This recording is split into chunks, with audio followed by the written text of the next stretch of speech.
नमस्कार सर्व शिक्षक मित्रांनो, विद्यार्थी मित्रांनो, गणिताच्या नवीन PYQमध्ये आपणा सर्वांचं स्वागत आहे. आज आपण भौमितिक जे काही आपल्या आकृत्या आहेत, भौमितिक आकृत्यावरील ज्या त्यांचे गुणधर्म आहेत त्यावर आजची आपली तासिका आपण घेणार आहोत.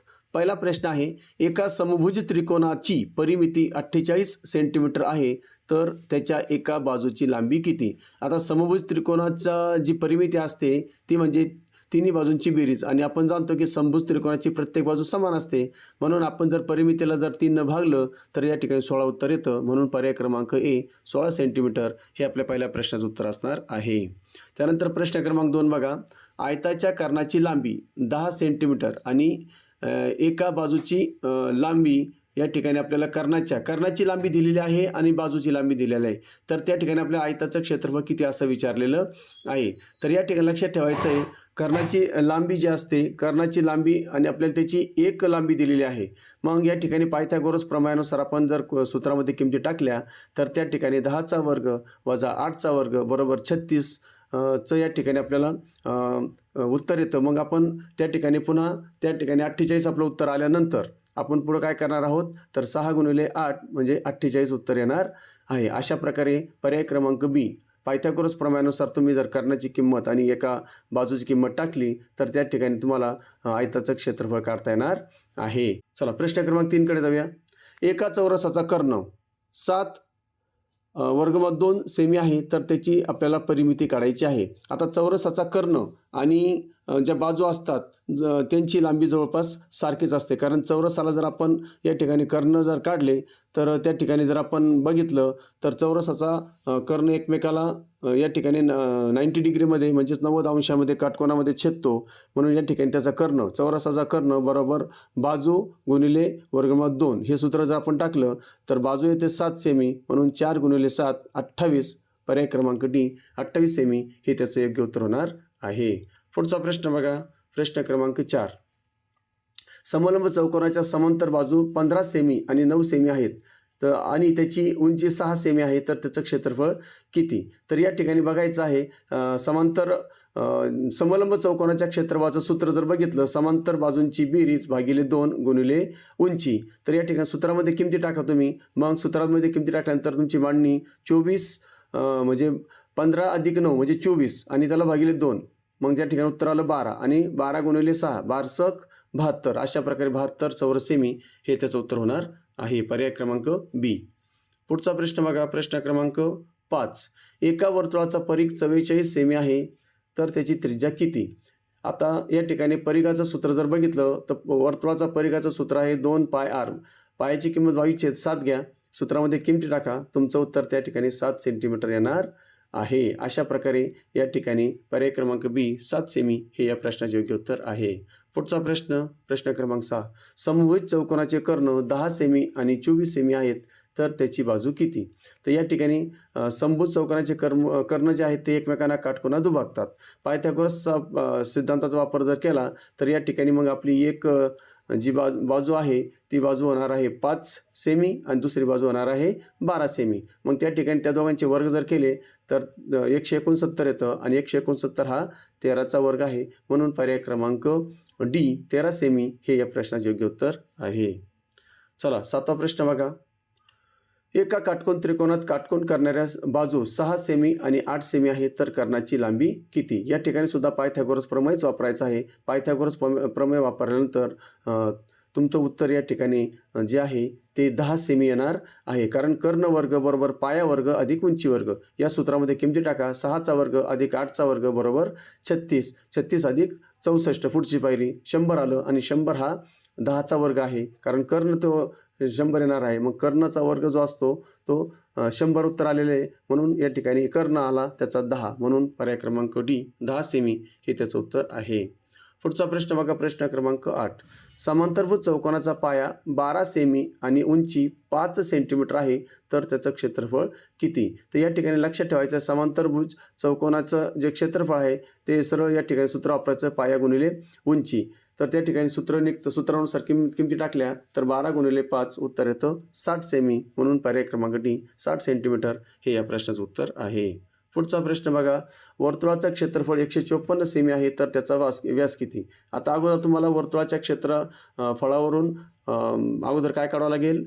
त्रिज्या काढावं लागेल. पाय आर वर्ग यामध्ये किमती टाका. मग किमती टाकल्यानंतर तुमच्या त्या ठिकाणी मांडणी कशी होणार आहे?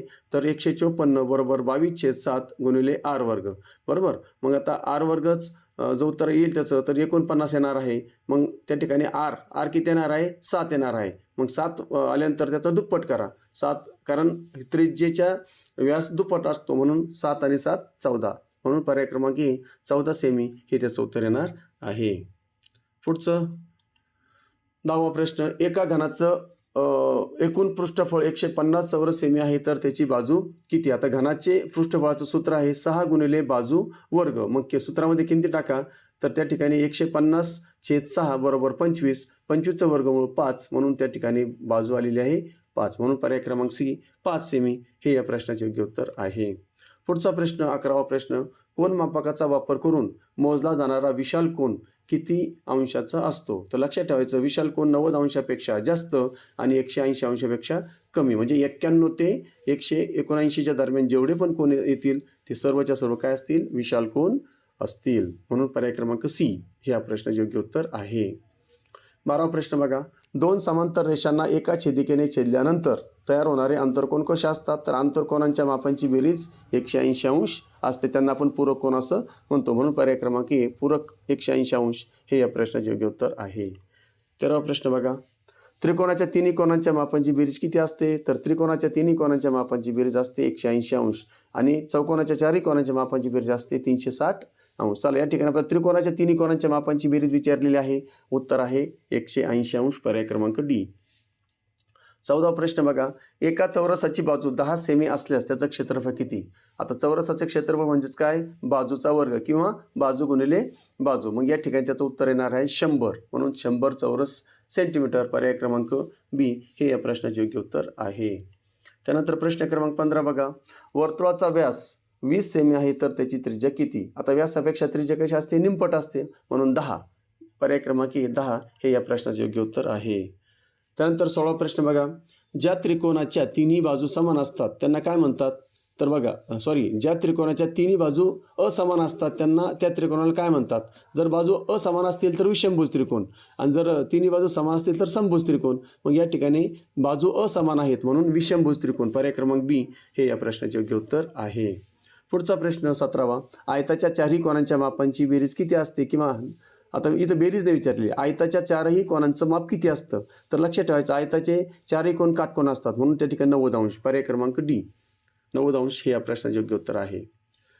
18वा प्रश्न, चौकोनाच्या चारही कोनांच्या मापांची बेरीज किती असते? मागाशीच बघितलं आपण 360 अंश, पर्याय क्रमांक बी 360 अंश हे या प्रश्नाचे योग्य उत्तर आहे. त्यानंतर 19वा प्रश्न, ज्या त्रिकोणाचा एक कोन 90 अंश असतो त्याला काय म्हणतात? तर त्याला आपण काटकोन त्रिकोण म्हणतो. म्हणून पर्याय क्रमांक ए काटकोन त्रिकोण हे या प्रश्नाचे योग्य उत्तर आहे. घनाकृतीला एकूण किती कडा असतात? तर लक्षात ठेवायचं, घनाकृतीला एकूण 12 कडा असतात. म्हणून पर्याय क्रमांक बी 12 कडा हे या प्रश्नाचे योग्य उत्तर आहे.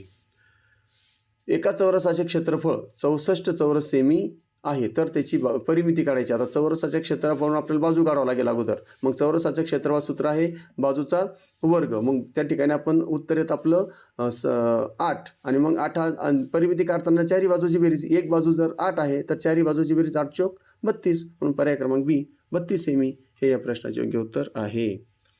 22वा प्रश्न बघा, कोटिकोण जोडीतील कोनांची बेरीज किती असते? लक्षात ठेवायचं, कोटिकोणांच्या मापांची बेरीज 90 अंश असते, पूरक कोनांच्या मापांची बेरीज 180 अंश असते, रेषे जोडीतील कोनांच्या मापांची बेरीज 180 अंश असते, आंतरकोनांच्या मापांची बेरीज 180 अंश असते. मग लक्षात ठेवायचं, कोटिकोण विचारलंय मग दोघांची बेरीज 90 पाहिजे. मग पर्याय क्रमांक डी 90 अंश हे या प्रश्नाचे योग्य उत्तर आहे. पुढचा प्रश्न 23वा प्रश्न, वर्तुळाच्या केंद्रातून जाणाऱ्या सर्वात मोठ्या जीवेला काय म्हणतात? तर सर्वात मोठी जीवा म्हणजेच व्यास. म्हणून पर्याय क्रमांक ए व्यास हे या प्रश्नाचे योग्य उत्तर आहे. पुढचा प्रश्न 24वा, एका समभुज त्रिकोणाची बाजू 5 सेमी आहे तर त्याची परिमिती किती? आता समभुज त्रिकोणाला 3 बाजू असतात, तिन्ही समान असतात. मग 5 त्रिक 15 म्हणून 15 सेमी हे या प्रश्नाचे उत्तर आहे. 25वा प्रश्न, दोन रेषा एकमेकांना छेदल्यावर तयार होणारे विरुद्ध कोन कसे असतात? विरुद्ध कोन हे नेहमी समान असतात. जर एक विरुद्ध कोन 60 असेल तर दुसरा पण 60, एखादा 90 असेल तर दुसरा पण 90. लक्षात ठेवायचं, म्हणजे समान मापाचे असतात, म्हणून पर्याय क्रमांक बी समान मापाचे. 26वा प्रश्न, ज्या त्रिकोणाचे सर्व कोन लघुकोन असतात त्याला लघुकोन त्रिकोण असं म्हटलं जातं. पर्याय क्रमांक डी लघुकोन त्रिकोण हे या प्रश्नाचे योग्य उत्तर आहे. एका घनाचं घनफळ 216 घनसेमी आहे तर त्याची बाजू किती? आता घनाच्या घनफळाचं सूत्र माहीत पाहिजे. घनाचं घनफळ म्हणजेच काय? बाजूचा घन. मग या ठिकाणी 216चं कोणती संख्या अशी आहे की ज्याचं 3 संख्याचा गुणाकार येतो? म्हणजे जसं उदाहरणार्थ आता बघा 6 × 6 × 6. मग या ठिकाणी 216चं घनमूळ जे आहे ते आहे 6, म्हणून पर्याय क्रमांक 6 सेमी हे या प्रश्नाचे योग्य उत्तर आहे. आयताच्या लांबी आणि रुंदीचं गुणोत्तर 3:2 आहे तर त्याची परिमिती 100 आहे तर त्याची लांबी किती? आता या ठिकाणी आपल्याला फक्त गुणोत्तर दिलेलं नाही. मग या ठिकाणी आला परिमिती म्हणजेच काय? 2 कंसामध्ये लांबी अधिक रुंदी बरोबर त्या ठिकाणी काय असते? आपल्याला त्याची परिमिती असते. मग आता आपल्याला लक्षात ठेवायचं, या ठिकाणी आपल्याला मानावं लागेल.